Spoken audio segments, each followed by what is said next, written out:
नमस्कार दोस्तों, इंद्राणी क्लासेस पे आप सभी का स्वागत है। बंगाल इलेक्शन 2026। वैसे तो 5 स्टेटों में इलेक्शन हो रही थी, लेकिन बंगाल का जो इलेक्शन था वो देश का सबसे चर्चित इलेक्शन था। और चर्चित हो भी क्यों ना, वहां सबसे ज्यादा घटनाएं भी देखने को मिली। और वहां पे बीजेपी ने पहली बार अपना मुख्यमंत्री स्थापित कर लिया है। बंगाल का जो इलेक्शन था दोस्तों, वो समझिए 4 मई 2026 को उसका रिजल्ट आया था, जिसमें भाजपा ने 202 सीटें हासिल कर लिए। ध्यान रखिएगा, बंगाल विधानसभा में सीटों की संख्या टोटल 294 थी, जिसमें से कि 148 सीटें लाने पर बहुमत बहुमत स्थापित की जा सकती थी। और भारतीय जनता पार्टी ने 202 सीट लाके पहली बार बंगाल में अपनी सरकार बनाई है। और शिवेंदु अधिकारी, जिन्होंने आज यानी कि 9 मई 2026 को शपथ ले लिया है राज्यपाल टीएन रवि के सामने। और समझिए उसमें बहुत सारे दिग्गज नेता शामिल हुए, भारत के प्रधानमंत्री समेत, गृह मंत्री समेत कई राज्यों के मुख्यमंत्री और केंद्रीय मंत्रियों ने हिस्सा लिया। बहरहाल चर्चा का विषय यह है कि बंगाल इलेक्शन बहुत चर्चा में रहा, क्योंकि वहां पे हिंसा की घटनाएं बहुत तेजी से बढ़ रही है। बात शुरू होती है, आपको शुरू से ही अगर आप देखिएगा तो जैसे कि आपको सिटीजन अमेंडमेंट बिल जो लाया गया था, उसके बाद एनआरसी लाया गया था, उसके बाद एसआईआर लाया गया था, जिसके चलते काफी विरोध हो रहा था। और 2000 आपको जो 21 का इलेक्शन था उसमें बीजेपी की हार हुई थी। उस समय खेला होबे करके एक बहुत प्रसिद्ध गीत समझिए कि चर्चित हुआ था। लेकिन इस बार भारतीय जनता पार्टी ने अपना जगह बनाया है और शुभेंदु अधिकारी भारतीय जनता पार्टी के बंगाल के 9वें मुख्यमंत्री बन के सामने आए हैं। ध्यान दीजिएगा, देखिए बंगाल में एक मुख्यमंत्री थे ज्योति बसु, जिनका नाम था ज्योति बसु। ज्योति बसु जो थे, उनका रिकॉर्ड रहा है सबसे ज्यादा समय तक मुख्यमंत्री बने रहने का, 23 वर्ष से ज्यादा, लगभग 24 साल तक ये मुख्यमंत्री रहे ज्योति बसु। और ये इंडियन आपको जो पार्टी है communist party, Indian communist party जो मार्क्सवादी पार्टी है, उनसे ये आते थे, तो ये कम्युनिस्ट सरकार के थे। लेकिन अगर आप बात करिएगा तो जो 9वें, उसके बाद 2011 से ममता बनर्जी ऑल इंडिया तृणमूल कांग्रेस जो एआईटीसी की पार्टी से सीएम बन के आई थी, और 2026 तक सीएम बनी थी ममता बनर्जी। अब जो है बंगाल के, वेस्ट बंगाल के 9वें मुख्यमंत्री के रूप में सामने आए हैं शिवेंदु अधिकारी। देखिए बहुत चर्चा का विषय बना है, बहुत यहाँ पे हिंसा की घटना भी हो रही है। तृणमूल कांग्रेस की पार्टियों द्वारा मतलब इल्जाम लगाया जा रहा है कि भारतीय जनता पार्टी ने जो विजय रथ यात्रा निकाली है, जो जुलूस रैली निकाली है, उसमें टीएमसी के बहुत सारे समझिए कि आपको जो कार्यकर्ता के जो ऑफिस है उन पे कब्जा कर लिया, भाजपा का झंडा लहरा दिया, मारा पीटी की गई। और उसके बाद और समझिए कि लेकिन इधर भाजपा के भी कई कार्यकर्ताओं को तृणमूल कांग्रेस के गुंडों द्वारा मारा गया है, जिसमें से कि शुभेंदु अधिकारी के जो खास पीए थे, पर्सनल असिस्टेंट थे, उनकी भी हत्या कर दी गई। तो देखिए ये बहुत विवादित है, आज इसको ध्यान से समझेंगे बंगाल इलेक्शन के बारे में। और इससे जो भी इंपॉर्टेंट तथ्य बन सकते हैं आपको एग्जाम में, करंट अफेयर्स और स्टैटिक जीके के, उसको हम लोग क्लियर करेंगे, देखेंगे, ध्यान से समझेंगे। देखिए सबसे पहले जब चल रहा था तो ममता बनर्जी ने बोला कि हम वोट जो है इस्तीफा नहीं देंगे। इस्तीफा नहीं देने का कारण क्या बताया था उन्होंने, कि जो भारतीय जनता पार्टी है, जो केंद्र में जो मोदी सरकार चल रही है, उन्होंने चुनाव आयोग के साथ गठबंधन करके घपला किया है और 100 से ज्यादा सीटों पर बेईमानी की गई है। इस चलते हम इस्तीफा नहीं देंगे। लेकिन क्या ऐसा हो सकता है दोस्तों, कोई मुख्यमंत्री अगर चाहे तो क्या वो इस्तीफा नहीं देगा? तो देखिए ऐसा नहीं हो सकता। ये बस एक पब्लिक स्टंट था, एक पॉलिटिकल स्टेटमेंट था, ये दिखाने के लिए, अपने कर्ताओं में जोश को बरकरार रखने के लिए, और ये दिखाने के लिए कि ये जो इलेक्शन हुआ है वो फेयर इलेक्शन नहीं हुआ है। ये इलेक्शन में बहुत धांधली की गई है चुनाव आयोग द्वारा, इलेक्शन कमीशन द्वारा।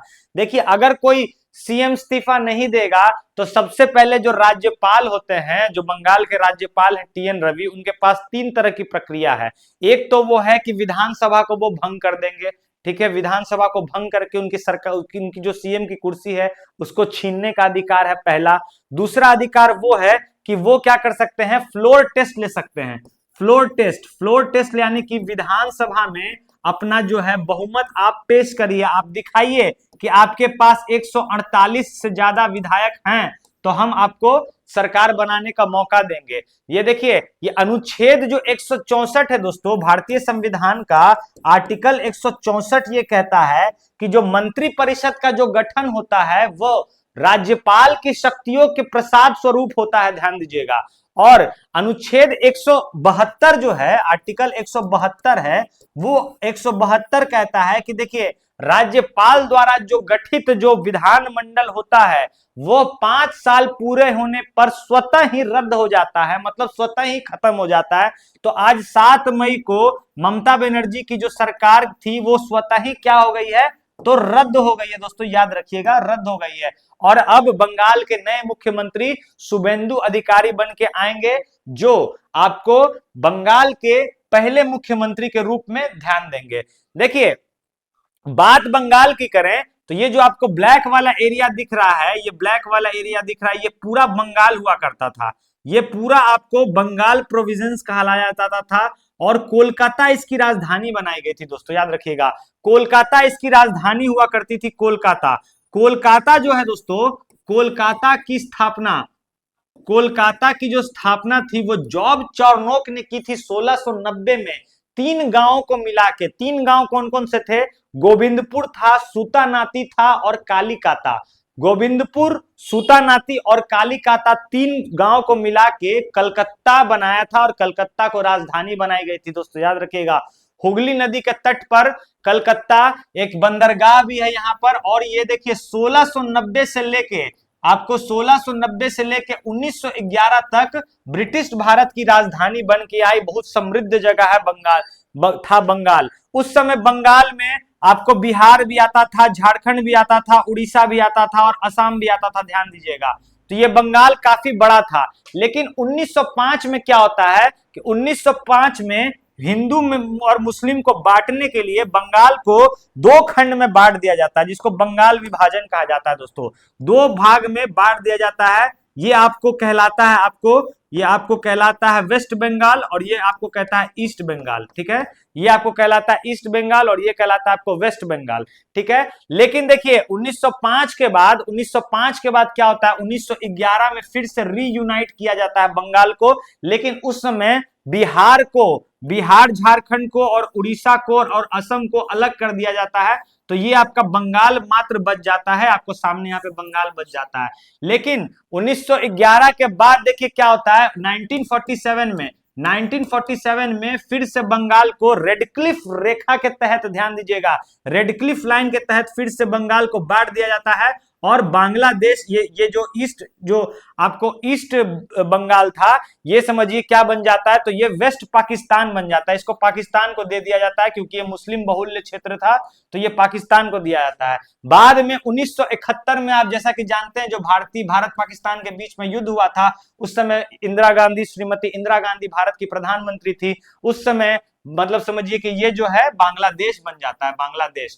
तो बात बंगाल की करें तो देखिए, ज्योग्राफिकली अगर बंगाल को देखिएगा तो बंगाल बहुत रिच स्टेट है। बंगाल में यहाँ पे हिमालय पर्वत भी है बंगाल में, और यहाँ पे समुद्र की खाड़ी भी है, कोस्टल लाइंस भी है बंगाल में। बंगाल में मैदानी क्षेत्र भी है दोस्तों, साथ साथ में बंगाल में समझिए मैंग्रोव वन भी है, बहुत सारी वनस्पतियां भी हैं, बहुत सारी बर्नपुर, दुर्गापुर, यहाँ पे बड़ी बड़ी फैक्ट्रियां, इंडस्ट्रियल एरिया भी हैं, जिसके चलते बंगाल अपने आप में एक समझिए कि देश से कम नहीं है। इसका देखिए, और देखिए, ये साथ साथ में 5 राज्यों से आपसे क्वेश्चन पूछेगा, 5 राज्यों से ये सीमा साझा करता है। वो 5 राज्य कौन हो जाएंगे आपके, तो बिहार हो गया, झारखंड हो गया, बिहार झारखंड के बाद आपको उसके बाद आपको देखिए यहाँ पे आपको सिक्किम हो गया, असम हो गया आपको, और उड़ीसा हो गया। बिहार, झारखंड, उड़ीसा, सिक्किम और असम, 5 राज्यों के साथ ये सीमा साझा करता है। साथ साथ में ये 3 देश के साथ इंटरनेशनल बाउंड्री भी बनाता है, ध्यान दीजिएगा। तो ये सबसे पहले नेपाल के साथ बनाता है इंटरनेशनल बाउंड्री, यहाँ पे भूटान के पास बनाता है दोस्तों, याद रखिएगा, भूटान के साथ, और आपको बांग्लादेश के साथ तो बनाता ही है। तो ये ज्योग्राफिकली 5 राज्यों के साथ और साथ साथ में 3 आपको देश के साथ सीमा साझा करता है, ध्यान दीजिएगा। इसके नीचे बंगाल की खाड़ी है, और यहीं पर सुंदरबन डेल्टा है, जो सुंदरबन डेल्टा जो गंगा यमुना, गंगा और ब्रह्मपुत्र के मिलन पर जो सुंदरबन डेल्टा बनाती है, जो सबसे बड़ा डेल्टा है यहाँ पे। ठीक है, देखिए बुक्सा पास है जो भारत को जो बंगाल से जोड़ता है, वो भी बुक्सा पास भी बंगाल में ही है। जो आपको ये सिल्लीगुड़ी कॉरिडोर है दोस्तों, ये जो जिसको भारत का चिकन नेक कहा जाता है, वो भी बंगाल में ही है। ये इसको प्रवेश द्वार कहा जाता है, नॉर्थ ईस्ट का, नॉर्थ ईस्ट का प्रवेश द्वार कहा जाता है। बेसिकली देखिए ये तीन जगह है सिलीगुड़ी कॉरिडोर के पास। एक आपको दार्जिलिंग है जो हिल स्टेशन है बंगाल का, जहां पे चाय की खेती होती है और चाय का जो बगान है, दार्जिलिंग में जो चाय का बगान है बहुत फेमस है। और आपको यहाँ पे एक जलपाईगुड़ी है, उसके बाद सिलीगुड़ी है। ये तीन जगह से नॉर्थ ईस्ट में एंट्री किया जाता है, जिसे चिकन नेक कॉरिडोर कहते हैं हम लोग। और देखिए बंगाल के बारे में कुछ कुछ तथ्य हम लोग देख लेंगे ध्यान से। देखिए इसके जो पूर्वी भाग में स्थित, भारत के ये पूर्वी भाग में स्थित है, लेकिन इसका नाम वेस्ट बंगाल क्यों है? क्योंकि जब बंगाल को बांटा गया था तो ईस्ट बंगाल और वेस्ट बंगाल में बांटा गया था। हालांकि ये भारत के पूर्वी भाग में ये एक राज्य है। और ये देखिए इसकी जो राजधानी है, मैंने आपको बताया कोलकाता इसकी राजधानी है। 1690 में जॉब चार्नोक द्वारा इसकी स्थापना की थी और 1911 तक ये भारत की राजधानी बनी रही थी। इसका जो क्षेत्रफल है दोस्तों वो 88,752 वर्ग किलोमीटर लगभग इसका क्षेत्रफल है। और लगभग 10.6 करोड़ लोग यहाँ पे आबादी है, जो भारत का चौथा सबसे बड़ा आबादी वाला राज्य है। आपको ध्यान दीजिएगा, ठीक है। ये सीमा साझा करता है बिहार से, झारखंड से, उड़ीसा से, सिक्किम से और असम से। और जो इंटरनेशनल सीमा है ये आपको साझा करता है बांग्लादेश, नेपाल और भूटान से। ध्यान दीजिएगा, बंगाल के एक ही राज्य में हिमालय गंगा डेल्टा भी मिलता है, समुद्री तट भी मिलता है, मैंग्रोव वन भी मिलता है, आपको चाय की बागान भी मिलती है, एक महानगर संस्कृति भी मिलती है, सब कुछ देखने को मिलता है। तो बहुत पॉलिटिकली, ज्योग्राफिकली एक काफी रिच स्टेट माना जाता है बंगाल। ठीक है, अभी देखिए जो आपको चुनाव हुआ था 2026 का चुनाव हुआ था, यहां से करंट अफेयर्स का कुछ कुछ क्वेश्चन आपको बहुत इंपॉर्टेंट है जो बन के आ जाएगा। पश्चिम बंगाल में पहली बार बीजेपी की सरकार बन के आई, जो पश्चिम बंगाल की राजनीति में बड़ा बदलाव देखने को मिला है। बीजेपी को कोई उम्मीद नहीं लगाया जा रहा था कि बीजेपी सरकार यहां पे बना लेगी।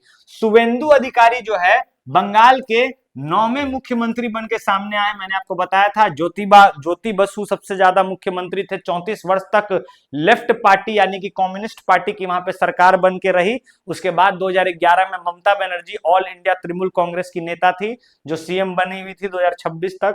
और अब शुभेंदु अधिकारी बीजेपी के तरफ से बन गए हैं। देखिए अगर सीटों की बात करें तो भारतीय जनता पार्टी को यानी कि बीजेपी को 202 सीटें मिली हैं, टोटल 202 सीटें मिली हैं। उसके बाद आपको ऑल इंडिया तृणमूल कांग्रेस को आपको 80 सीटें प्राप्त हुई हैं मात्र।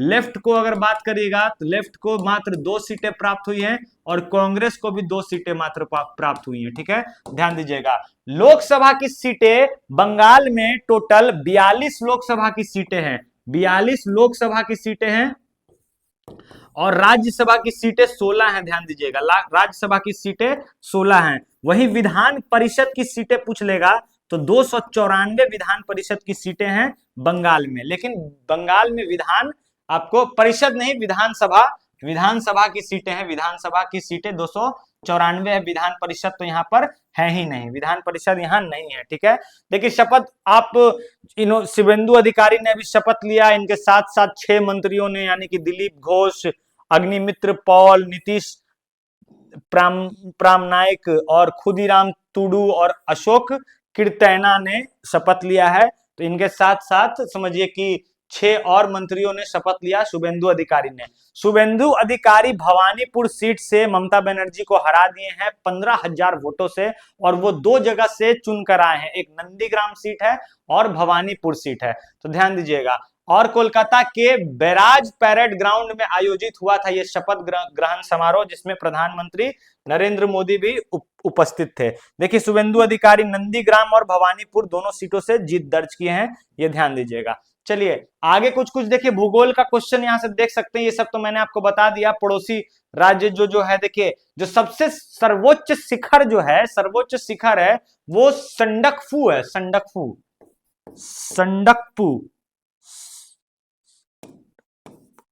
संडकफू जो है पश्चिम बंगाल का सबसे सर्वोच्च शिखर है और 3636 मीटर इसकी हाइट है दोस्तों। ध्यान दीजिएगा, यहाँ पे प्रमुख जो नदियां हैं वो गंगा नदी है, हुगली नदी, दामोदर नदी और तीस्ता नदी भी यहाँ बहती है। जो हुगली नदी है वो आपको गंगा से ही निकलती है। वहीं पे एक फरक्का डैम भी बनाया गया है, फरक्का डैम बांध बनाया गया है जो गंगा नदी को के बहाव को रोकती है, जिसके चलते कोलकाता पोर्ट पर समझिए कि कचरा जमा ना हो और वहां पर जो बड़े बड़े पोत हैं वो आ जा सकें, जिसके चलते एक आपको डैम बनाया गया था जिसका नाम है फरक्का डैम। हालांकि फरक्का डैम के चलते गंगा नदी में गाद जमता है और बिहार में, नॉर्थ बिहार में बाढ़ आने का एक बहुत बड़ा कारण बनता है। लेकिन फिर भी देखिए पश्चिम बंगाल देश जो है वो अपने आपको जो राज्य है उसके लिए काफी अच्छा काम करती है, वहीं बिहार को भी वो करने की जरूरत है। देखिए और देखिएगा तो सुंदरबन और वन्य जीव जो है, सुंदरबन दुनिया का सबसे बड़ा मैंग्रोव वन है आप जानते हैं, और यही ये यूनेस्को का विश्व धरोहर स्थल भी है। ठीक है, और साथ साथ में सुंदरबन जो है वो सबसे बड़ा वेटलैंड है, याद रखिएगा, यानी कि आपको आर्द्र भूमि है। रामसर कन्वेंशन के तहत आर्द्र भूमि बनाया गया था, ध्यान दीजिएगा, ईरान के रामसर शहर में कन्वेंशन हुआ था 1972 में।